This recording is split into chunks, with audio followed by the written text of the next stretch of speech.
प्रस्तुत करता है कार्यक्रम सप्ताह के श्रोता। एक श्रोता से बातचीत और उनकी पसंद के चंद फिल्मी गीत। इस सप्ताह के हमारे श्रोता साथी हैं सरगांव के नसीब मोहम्मद। इनसे बातचीत कर रही हैं सुमेधा अग्रश्री।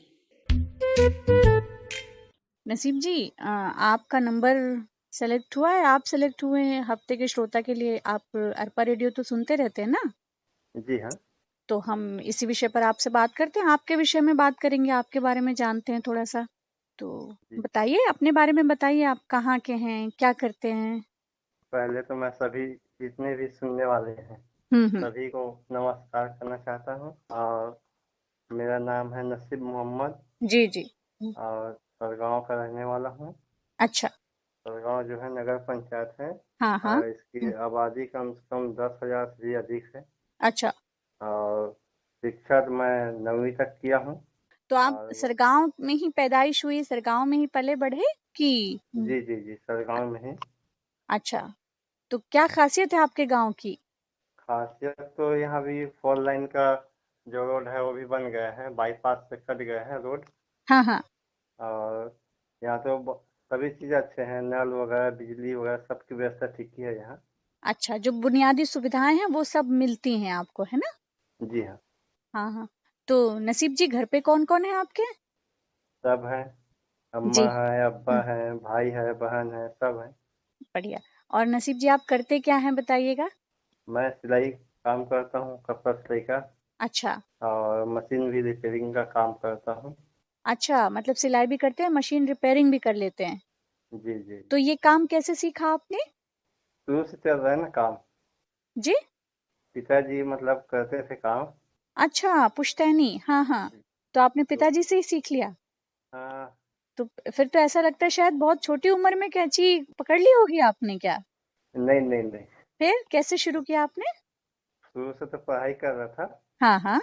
और उसके बाद फिर पढ़ाई छोड़ दिया बीच अब- में। हाँ हाँ। कुछ समस्या वगैरह आ जाता है तो छोड़ना पड़ जाता है, छोड़ दिया पढ़ाई को हाँ 9वीं हाँ, तक। मुख्य बात ये है नसीब जी कि हम अपना जीवन अच्छी तरह से चला पाए, है ना? जी अगर जी जी। आपको लगा कि नहीं, आपकी रुचि टेलरिंग में है, सिलाई में है और आपने उस तरफ कदम बढ़ाया, तो ये अच्छी बात है। और जी मेरे जी। ख्याल से आज आप एक सक्सेसफुल बिजनेस कर रहे होंगे अपना। हाँ जी हाँ। बहुत बधाई हमारी तरफ से।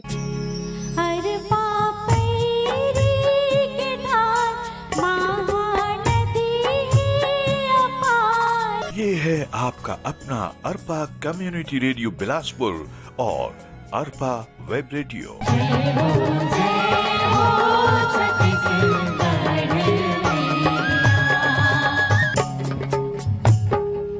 हम बात कर रहे हैं नसीब मोहम्मद जी से। हम अपने श्रोताओं को बताते चलें कि ये कार्यक्रम है हफ्ते के श्रोता और हमारे साथ हैं नसीब जी।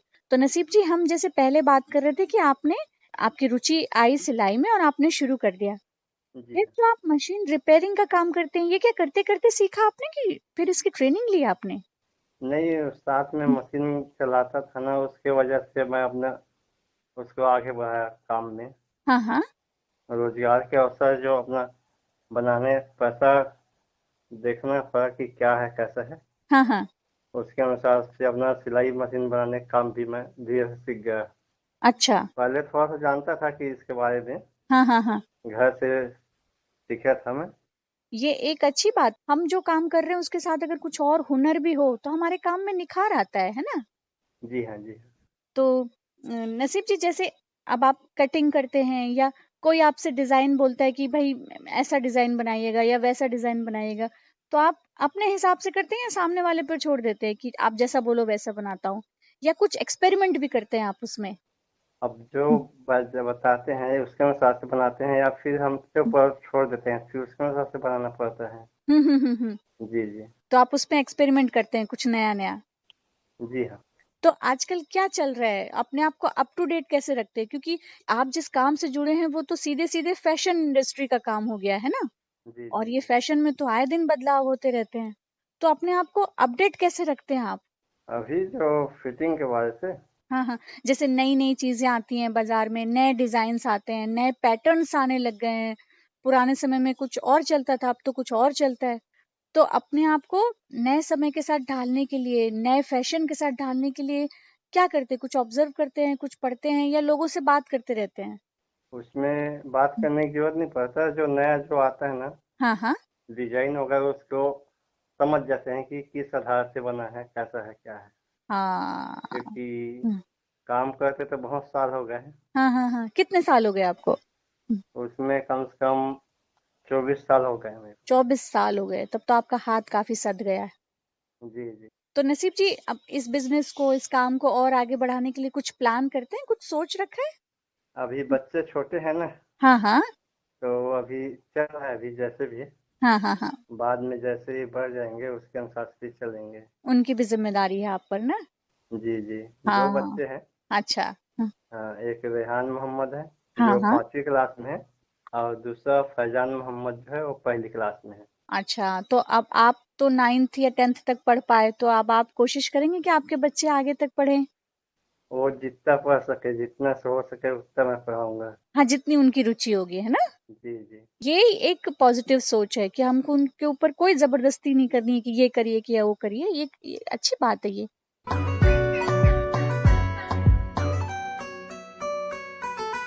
संगवारी हुआ, जैसे कि आप मन सुनत भी होहा, पढ़त भी हा, और लगातार समाचार आवत भी है कि जेन कोरोना वायरस के जेन है तीसरा लहर जेन है वो आने वाला है। तो ये लहर है झनाए और ओखर से हमर बचाव हो सके, एखर बर ये जम्मो जिन बात है ना तेला जरूर ध्यान में रखिया और एखर पालन जरूर करिहा। और जैसे कि आप मन जाना था भैया कि सरकार के जेन योजना चलत हुमा, तो सियान मन के और मनखे बड़के मन के तो लग गए है इंजेक्शन और वैक्सीनेशन, लेकिन लइका मन के अभी वैक्सीनेशन हा नहीं हुए है। तो ये जेन तीसरा लहर के बात हमन करत है उमा लइका मन का प्रभावित होए के ज़्यादा संभावना है। तो ये दारी लइका मन ला इस कोरोना वायरस से बचाए रखना है, तेखर बार उखर जिन स्वास्थ्य के प्रति ध्यान रखना है और अपन भी स्वास्थ्य के ध्यान रखना है।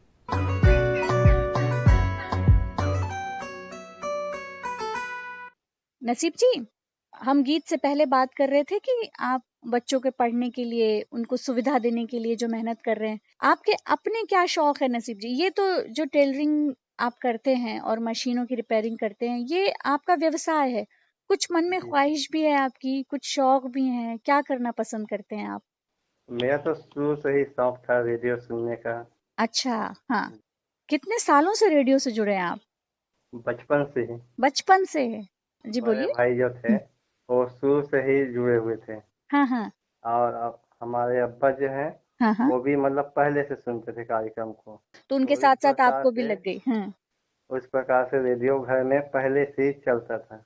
उसके बाद धीरे से मैं भी सुनना स्टार्ट किया हूँ। हाँ। उसके बाद भी चल रहा है, अभी तक वो चलते रहेगा, जब तक रहेंगे तब तक चलते रहेगा। अरे वाह। और अरपा रेडियो से कैसे जुड़ा हुआ आपका, और कितना जुड़ाव है? क्या क्या चीजें आपको बहुत भाती हैं? इसमें अरपा से जो कार्यक्रम आते हैं, अभी अनीश जी के जो पसंद जो चलते थे अभी रुक गए हैं कुछ कारणवश। थोड़ा उनको भी रिफ्रेश होना है ना। हाँ और आपका शीर्षक गीत जो है, हाँ हाँ। और ये जो चिट्ठी आई जो कार्यक्रम है उसमें ईमेल द्वारा भी किया जाए और पत्रों को भी समाहित किया जाए। अच्छा, मतलब आपका सुझाव है कि पत्र भी लें और ईमेल भी लें, है ना। जी जी। जी, बिल्कुल बिल्कुल, इस पर अपन सोचेंगे। सुबह सुबह का भी कार्यक्रम सुनते हैं हाँ हाँ हाँ। और शाम में भी सुनते हैं कार्यक्रम को। तो ये रेडियो तो आपके काम में मददगार ही होता होगा ना, किनारे बजता रहे और आप अपना काम भी करते रहें।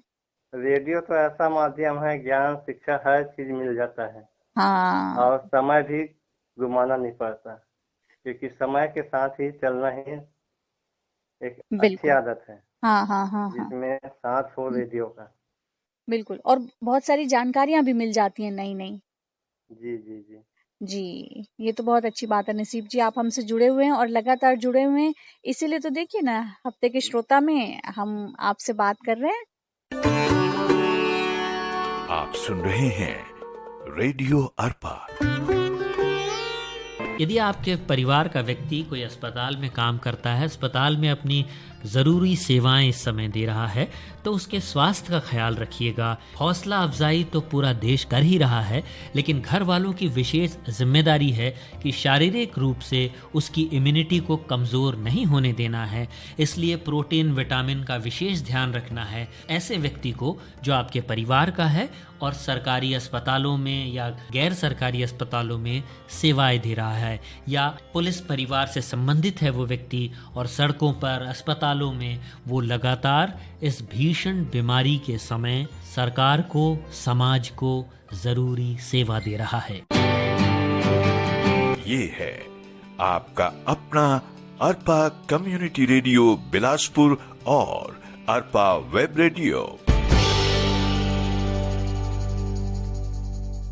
हम अपने श्रोताओं को बता दें कि आज हमारे साथ हैं नसीब मोहम्मद जी, जो हमारे हफ्ते के श्रोता हैं। नसीब जी, हम बात कर रहे थे आपकी लाइफ के बारे में, पढ़ाई के बारे में, आपके काम के बारे में, शौक के बारे में। बहुत सारे लोग ऐसे कहते हैं ना कि मैं बहुत ज्यादा पढ़ नहीं पाया इसलिए मैं ये काम नहीं कर पा रहा हूँ, मैं वो, मेरे पास काम नहीं है। लेकिन आपको लेकर कोई भी प्रेरणा ले सकता है कि अगर हम कुछ काम करना चाहें तो पढ़ाई फिर आड़े नहीं आती। जितना हम पढ़े उतना अच्छा है, लेकिन मुख्य चीज ये है कि आपके पास हुनर होना चाहिए, है ना?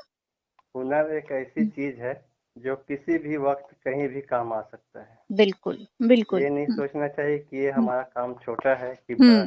सभी को देख के चलना पड़ता है। आपका हुनर एक ना एक दिन आपको पहचान दिलाता ही है ना? जी हाँ। जी। तो नसीब जी, आपसे इतनी सारी बातें हुई, बच्चों के विषय में, घर के विषय में भी, आपके शौक के विषय में भी। अभी जी, जी। आपके आसपास सारा गांव में कुछ ऐसी जी। चीजें हैं जो बहुत ज्यादा प्रचलित हो, या जिनके विषय में आप सोचते हैं कि ये थोड़ा सा और होता तो बढ़िया होता, कुछ बदलाव हो जाता तो? यहाँ तो सभी चीज है, मंदिर है, तालाबे हैं, हम्म स्कूलें हैं, हम्म। कॉलेज भी है, अच्छा। तहसील ऑफिस भी है, सब चीज मतलब यहाँ मौजूद है। हम्म। थाना भी मतलब यहाँ स्थगित हो गया है, बन गया है यहाँ भी। सारी सुविधाएं आसपास हैं। जी जी। जी जी। नसीब जी, फ्यूचर के विषय में क्या सोचते हैं? भविष्य के बारे में कुछ और करना चाहते हैं?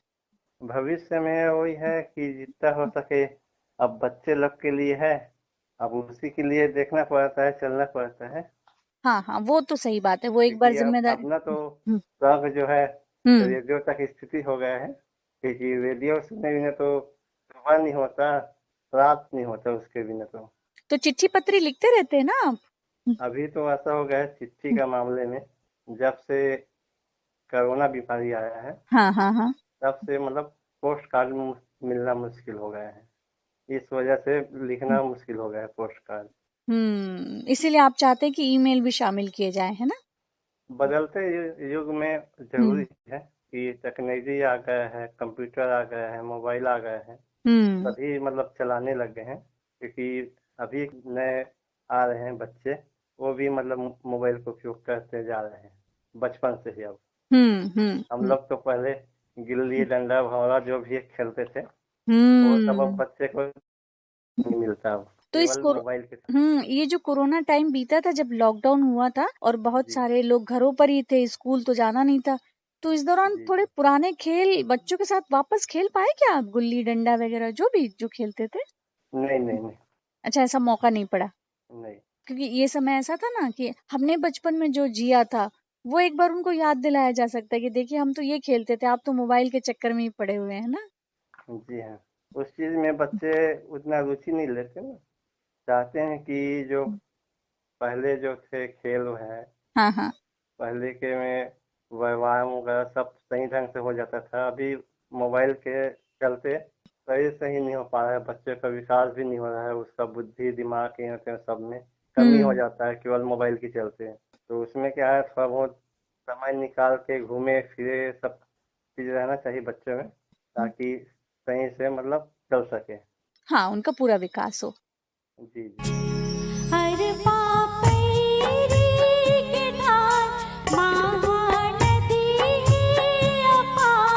ये है आपका अपना अरपा कम्युनिटी रेडियो बिलासपुर और अरपा वेब रेडियो।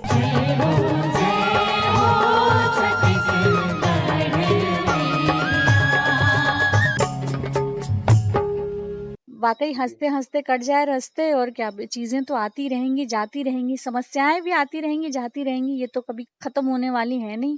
जी जी तो जी बिल्कुल जो चीज सामने आ रही है बस उसको हंसते हंसते निपटाते जाएं और हंसते कटते जाएं। जी। तो हाँ, बस अरपा रेडियो का साथ हो।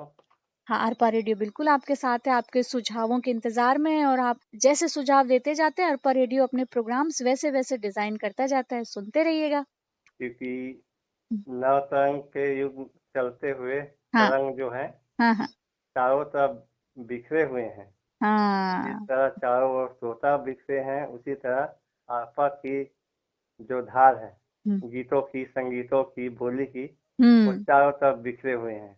इसी हम्म। तरह अपने कार्यक्रम के अच्छे से अच्छे प्रस्तुत करें और इसी ऊंचाई को बरकरार रखें, हम्म। ताकि अरपा की जो धार है गीतों की वो सभी तरफ बिखरे। बहुत धन्यवाद नसीब जी, बहुत शुक्रिया कि आपने इतनी सारी दुआएं दी अरपा रेडियो को, और हम पूरी कोशिश करते हैं आपके जो भी एक्सपेक्टेशन है, जो भी उम्मीदें हैं, हम उस पर खरे उतरे और नए तरह के सभी तरह के प्रोग्राम्स आपके लिए बनाएं, आप श्रोताओं के लिए। तो बहुत शुक्रिया, बहुत धन्यवाद, आपने हमसे बातें की, और हम उम्मीद करते हैं कि आप अपने काम में दिन दूनी रात चौगनी उन्नति करें, लगातार बढ़ते रहें। बहुत धन्यवाद आपको। धन्यवाद अरपा रेडियो का, जो इस लायक समझा हफ्ते के श्रोता के रूप में। अरपा रेडियो के जितने भी कर्मचारी हैं, सहयोगी भाई हैं, हम्म। उन सभी से कहना चाहूँगा कि और अच्छे से अच्छे कार्यक्रम को लेके आए और अरपा रेडियो में चार चांद लगाए, यही सभी से कामना करता हूँ। और मुबारकबाद, धन्यवाद देना चाहता हूँ कि इस लायक हमें समझे। पुनः एक बार अरपा का बधाई। बहुत शुक्रिया।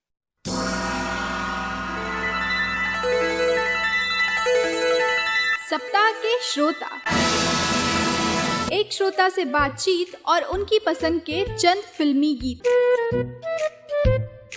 सप्ताह के श्रोता, इस कार्यक्रम में आज सरगांव के हमारे श्रोता साथी नसीब मोहम्मद से सुमेधा अग्रश्री की बातचीत आपने सुनी।